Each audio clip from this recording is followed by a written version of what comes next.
Assalamualaikum warahmatullahi wabarakatuh dan salam sejahtera. Kembali lagi bersama saya Rusdi Syarif.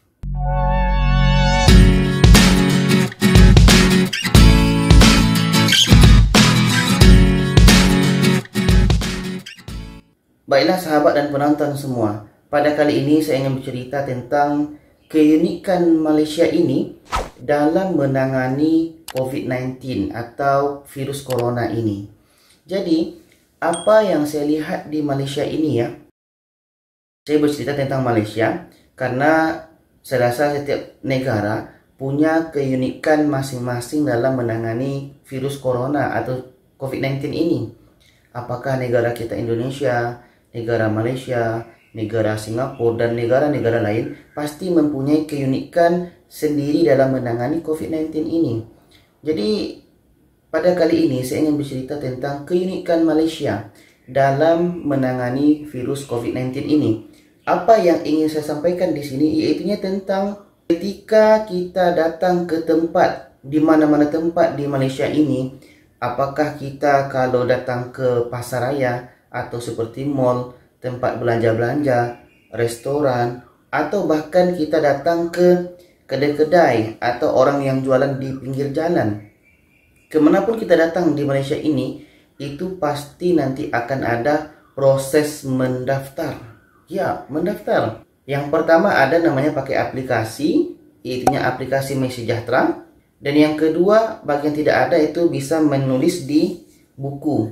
Tapi negara Malaysia, kerajaan Malaysia lebih menggalakkan atau sepertinya sudah mewajibkan untuk menggunakan aplikasi MySejahtera. Jadi ketika kita bicara aplikasi MySejahtera ini, apa yang menariknya di sini, iaitunya ketika kita datang ke mana-mana tempat di Malaysia ini, kita akan daftar.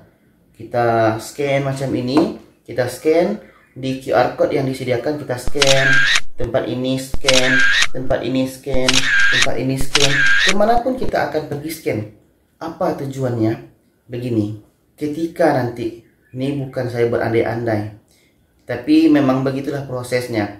Contoh di tempat A ini, di tempat A ini seperti pasaraya atau mall lah. Rupanya pada Isnin satu minggu yang lepas itu, satu minggu kemarin itu, ada yang positif COVID-19.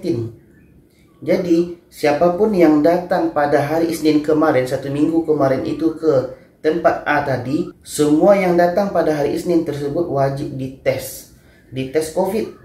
Dari mana kerajaan Malaysia tahu siapa yang datang di situ? Daripada aplikasi MySejahtera tadi.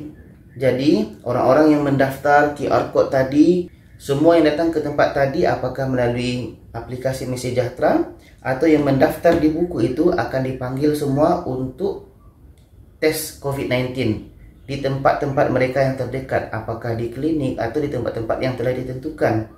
Jadi, melalui situ nanti akan tahu siapa saja yang datang, siapa saja yang positif, dan begitulah seterusnya. Dan contoh yang kedua, ini tempat B pula. Ini terjadi contoh pada hari Jumat kemarin. Ini contoh ya. Ini di restoran. Di restoran ini rupanya Jumat kemarin itu ada yang terkena positif. Jadi siapapun yang datang ke tempat tersebut pada hari Jumat tersebut, maka akan dites. Melalui mana tahunya? Melalui aplikasi MySejahtera. Dalam sini tadi sudah ada nomor teleponnya, dan juga yang mencatat melalui buku pun sudah ada nomor teleponnya. Kalau mereka tidak datang akan dijemput. Seperti itu. Jadi teknikal yang seperti ini sebenarnya kita lihat adalah simple, sederhana. Tapi cara inilah yang saya lihat sangat ampuh di Malaysia ini.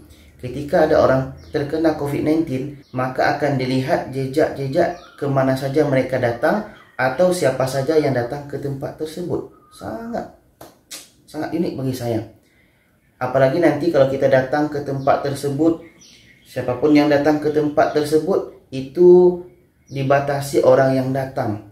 Yang sepatutnya mungkin kalau diisi bisa 50 orang, tapi dibatasi karena untuk menjaga jarak-jarak ini. Contoh di tempat saya ini, ada sebuah kedai runcit. Kedai runcit ini terbilang sangat ramai. Banyak orang yang belanja di situ. Saya pun termasuk salah satunya.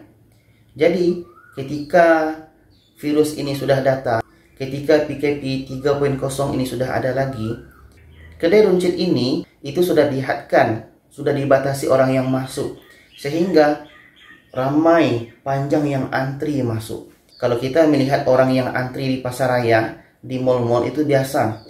Tapi kalau kita melihat orang antri di kedai runcit,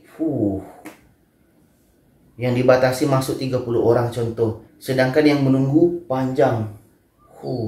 Jadi cara seperti inilah yang menurut saya unik, yang insya Allah bisa membantu Malaysia ini daripada virus COVID-19 ini.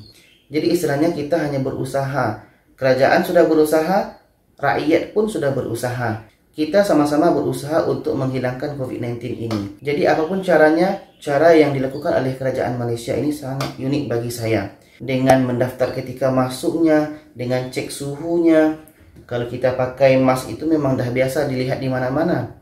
Kalau kita berjarak itu kita sudah biasa lihat di mana-mana. Tapi dengan mendaftar masuk macam kita mendaftar, mendaftar. Ketika kita masuk sekolah kita mendaftar masuk, seperti itu. Ini cara yang unik bagi saya.